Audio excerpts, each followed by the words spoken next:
like the girls. Yeah, I'm sexy and I'm ready. I'm sexy and I'm ready. Yeah, yeah, yeah, yeah, yeah. Hello, beautiful internet people. My name is Justin Taylor, head coach at FirestormFreerunning and Acrobatics. Today we're here at the FirestormFreerunning and Acrobatics Gymnasium, and over the next 6 months, we're going to be bringing you parkour tutorials every single Tuesday, breaking down the 4 main areas of parkour skills. We're going to be going over our entire beginner parkour curriculum, also here at the gym known as our white rank curriculum. So every single tutorial Tuesday, you're going to get a new skill, and we're going to break it into 4 primary areas. First off, we're going to have the floor. This is where you're crawling, rolling, jumping, learning how to fall and protect yourself, all that beautiful stuff. Fall protection, very important. Secondly, we're going to be doing vaulting, learning to get up and over small objects at speed and slowly and carefully and controlled.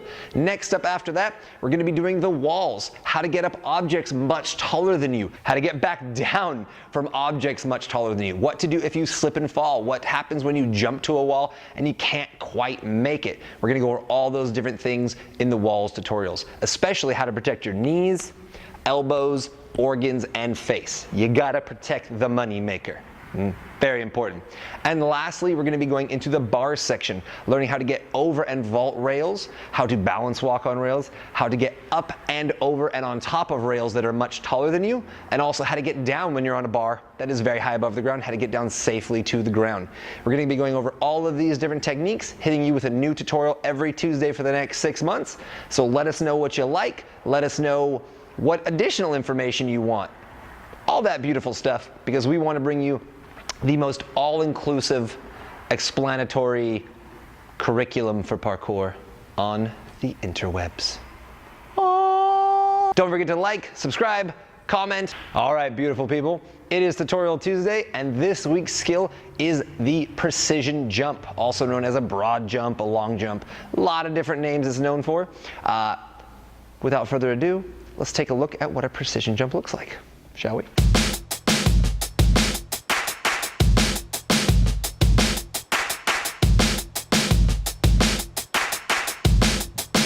All right, it's time to work on our precision jump.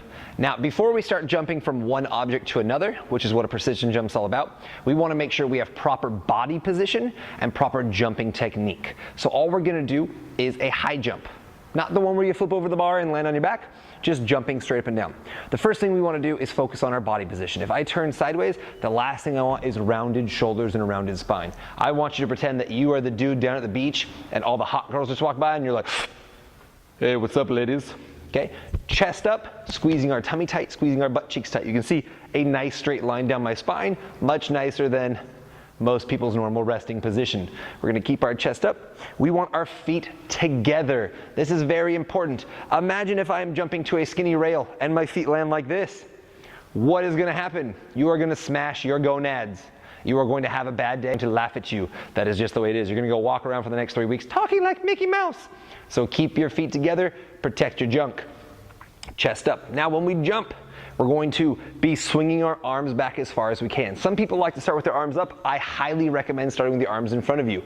Now, as I swing my arms back, my goal is that my legs go down and bend, and my arms swing back. When my legs stop, my arms stop. Notice when I do this, I'm keeping my chest up. The last thing we want to do is drop our chest down to get a bigger arm swing. This is a really awkward position to jump from. So we're going to keep our chest up.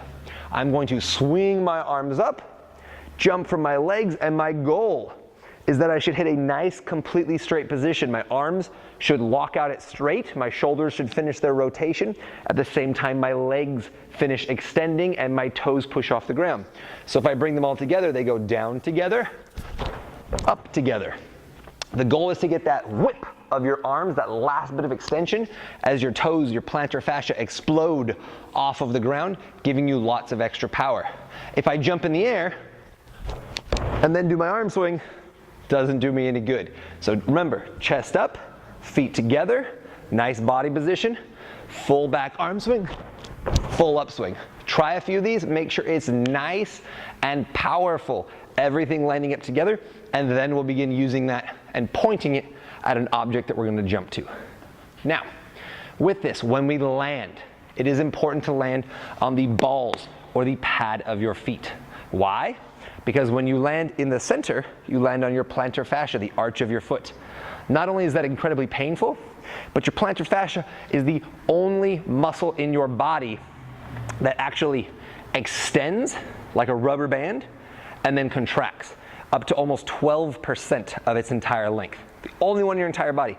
Gives you lots of extra power. But if you land on that thing and break it, it's going to be very unhappy and you're going to lose lots of your jumping capabilities. Trust me, I've broken lots of bones, torn lots of tendons and ligaments. You don't want to join that party, so stay on the balls of your feet.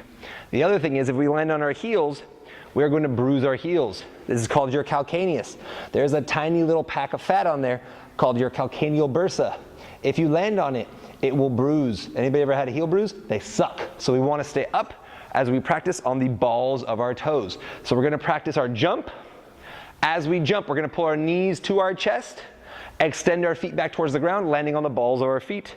And we can practice on a little object like this. I go here, up, and back down onto the balls of my feet. All right, now it's time to actually start jumping from one object to another. So let's begin. So when you start your jumps, you want to start with something small like a curb. Curbs work extremely well, so do steps for this kind of thing. We're going to come up. We don't need a lot of power. We want control. Power without control is pointless. I'd rather have 10% of my overall power with 100% control than all kinds of power that I can't control. So start small, get it locked in, and then build up by moving further and further back. So I'm going to start here, feet together, chest up, little baby arm swing because I don't need lots of power, and absorbing and trying to land on my toes. You'll notice when I land, I've got my arms in front of me. The reason for this is it's like a teeter-totter. Opposite sides go up and down of a teeter-totter. Arms in front, butt in back. I can use these different weights to balance myself when I land. If I land with my arms here, all that weight is behind me, it's gonna knock me off, all right? It's also really important when we do this, we do not want to jump with straight legs. This was a difficult thing for me. I was a gymnast for most of my life. I really like nice straight legs. Parkour, not so much. If I jump with straight legs and I don't get my feet high enough, I'm gonna catch my toes and I'm gonna fall on my face, and then you guys are gonna laugh at me in the comments. No good. So when I jump, I want to be bringing my knees up to my chest. Now I can look between both of my legs, see my landing, and extend and reach out for my landing, hit my landing, and then begin to absorb. If my legs are straight, hard for me to see my landing. One of the worst things that happens, and is incredibly common, is people jump and you tell them to do a tuck jump. What do? Tee! And they kick themselves right in the butt. They are their own bully, they kick their own butt. If my legs are behind me and I see my landing and then I extend for it and I'm a little low, boom, all I'm gonna do is drop kick my toes into that thing, and then with my momentum I'm gonna fall forward and bash my shins and my knee. You will have a bad day, it will not feel good. So when we jump, we always jump by tucking our knees to our chest in front of us, like we're sitting in a chair. Look between our feet at the object we're going towards and extend. So here I am, chest up, nice body position. Big swing, and extend, and extend. All right, we talked a lot about our takeoff position, the position we want to be in the air, how we're approaching our landing. Now, really important when we land, again, we want to keep our chest up. One of the most common things I see in parkour videos nowadays, people do beautiful precision jumps, they land like this. Okay, you've got no core engagement, all of your weight is being pulled forward. It's really hard to do a good trick out of this position. We want to make sure we keep the chest up, tight core position, keeping our feet together. The other big thing is when you land, you want to absorb using our leg muscles. Your legs are giant shock absorbers, as are your ankles. Use them. Don't land with straight legs. Do not do what we call the Hulk smash. Come here real quick. And what does the Hulk do when he lands? He breaks the ground. He Hulk smashes. We don't want to Hulk smash. What we want to sound like is a ninja. So let me ask you a question. What sound does a ninja make? That one. Yeah, exactly that. You don't hear ninjas because they're sneaky. So when I do this jump, I'm a 200-pound man. So if I can land quietly, there's no reason you can't. All right? We go up. And we use our legs as shock absorbers, staying nice and quiet. As you're practicing your precisions, as you feel more comfortable, Make sure to expand the style of precisions you're doing. Don't just jump from one object to another object of the same level. There's also lots of precisioning up, precisioning down objects. So precisioning up an object, you really want to tuck those knees up. If you do the straight legs or the feet behind you, you're going to slam and fall on your knees. And as you'll learn later in the future, every time you fall on your knees, you owe me 10 push-ups. Very important. So as I do these, I want to pick something I can precision up and feel comfortable. Bringing the knees to my chest and sticking that landing position. Look, mommy, I'm a gymnast. Hey guys, as you practice your skills, we always like to show you the level you can get to with enough time and dedication and proper practice. Remember, practice doesn't make perfect, practice makes permanent. So practice well and give yourself good habits. All right, here's a little example of what you can get to as you practice your precisions.